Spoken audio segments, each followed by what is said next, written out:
It's Charlie, and before I start this video, I want to show you the beautiful view. I'm walking near the lake, which is not frozen yet. There's patches of ice everywhere, but it's not frozen yet. Look at the beautiful mountains. There's some snow on them.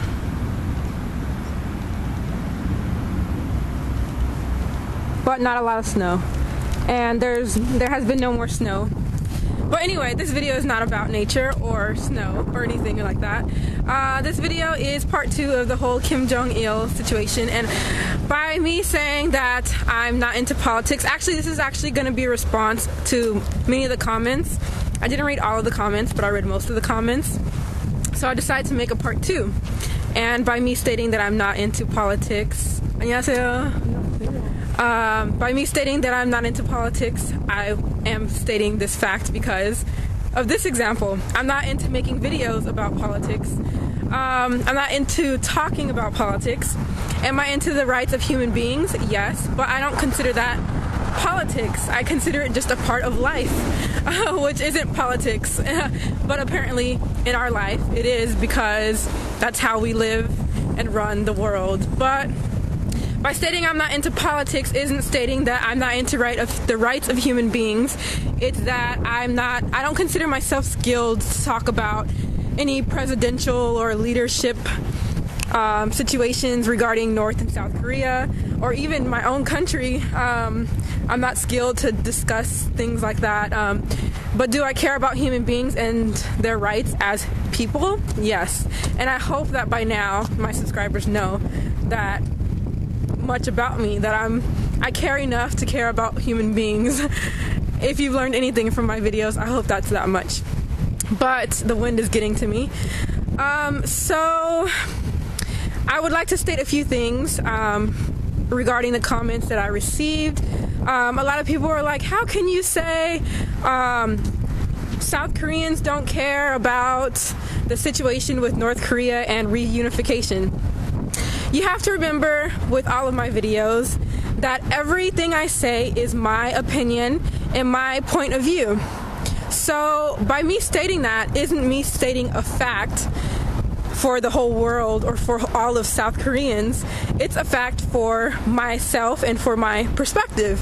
And this goes for everything that I say in all of my videos. I made a video saying Koreans are the most, what was the video? Koreans are, it's so windy. Koreans are the nicest people I've ever met. Obviously, I hope you're not assuming that every single Korean is going to be nice. And that goes for the same thing when I say South Koreans don't care about reunification. Obviously, like I mentioned in my first video, there are people who have families in North Korea who would like to be reunited.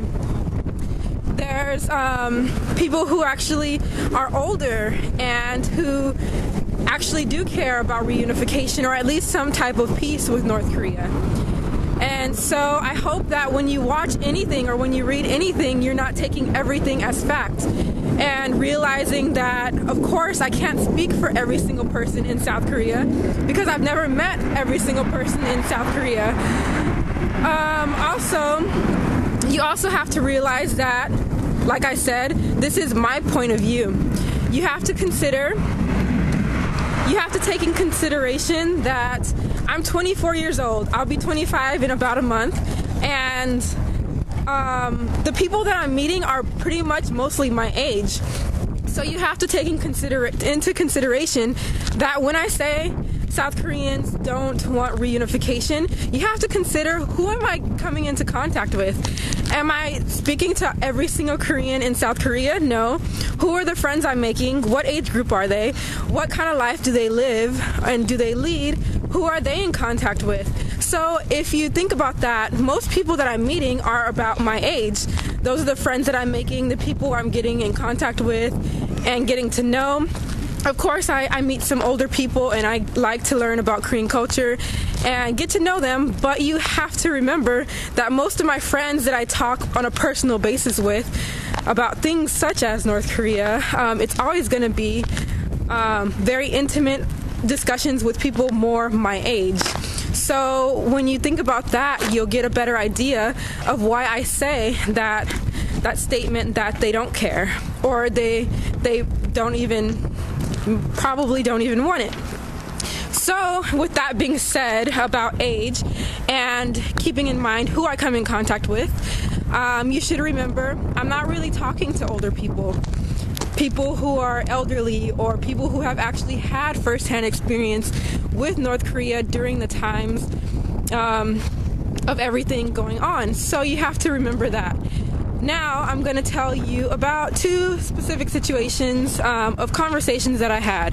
The first one you have to keep in mind is, like I said, about age group.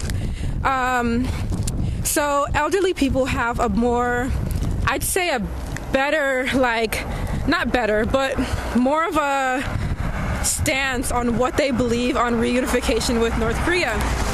Because they've had that actual experience, they've gone through everything that has happened with North Korea, and they have a set opinion on this.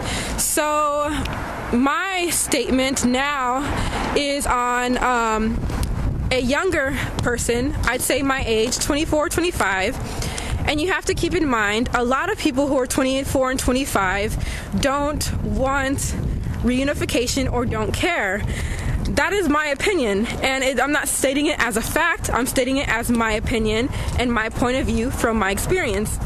And the reason for this is, I'll give you one example. I spoke to a friend of mine who is my age, and I asked him what he thinks about reunification with North Korea. And he said, I don't want reunification with North Korea.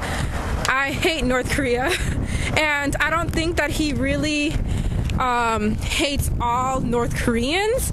It's more of the government. And the reason why is because, if you think about it, people who are 24 and 25 and are male have experience with the military. And people in the military in South Korea, they are told North Korea is bad, North Korea is the enemy. So of course, many people who are 24 and 25 or who have had experience with the military are going to say that they don't want reunification with North Korea. North Korea is the enemy, and they either don't care or don't want it. So you have to keep into consideration that a lot of young people, especially men, have military experience and have had training for at least 2 years being told all of these things about North Korea and think North Korea is the enemy. And I'm not saying that they think even like just the native people who are not part of the government are, but there are a lot of people who just don't want reunification just for the fact of their military experience. So that's one point I'd like to point out. Another point of view is from a female friend who is also my age. So you have to remember that I'm my age. I have intimate conversations with people of my age. So I can only tell you that perspective and my current state of view. So I asked her how she feels. She said, I don't care. Pretty much she did say she doesn't want reunification, and her reasoning is because it's a valid reason, I think. She said the cultural difference is so different now because of all of the time that has passed. There's the cultural differences that we have to take into consideration because of the separation for so long, including the language. There's differences in language now because of the separation. Even if you think about it, though, people in Busan compared to people in Seoul have a different way of speaking, and that's the same with where I live right now. They have differences in their ways of speaking, the ways of doing things. And so if you would imagine South Korea compared to North Korea, all of the differences that they have now, and to try and reunite, it would take a lot. And so, there's young people who are like, you know what, I don't think I can relate to a North Korean. And I can pretty much understand that, because it's kind of like me if I were to go to Africa and trying to relate to the people on a cultural level. I'm sure there's some things that I could relate to, but the fact is, I've never lived in Africa, so you know, I would try and I'm trying to relate to them on that kind of level, I guess, and try and understand where they're coming from. So that's pretty much what you have to remember when understanding that there are a lot of reasons for people not to want reunification, such as cultural differences, language differences, just experience-wise. It would be a big, I guess, culture shock. And yeah, so do I care about the rights of people? Yes, I do. But that's the current state that I see, that I don't feel that a lot of people want reunification, or at least they're just showing that they don't care. That's what they're putting off. Yeah, so that's pretty much my second video. You have to always keep in mind that everyone has their different perspectives on things, and this is my perspective. So whenever I say anything in my video, you have to remember that I have a different point of view. I meet different people. I don't talk to everyone in South Korea, obviously, so this is South Korea from my eyes, and I hope you guys are enjoying my videos, and I'll see you guys later. Bye!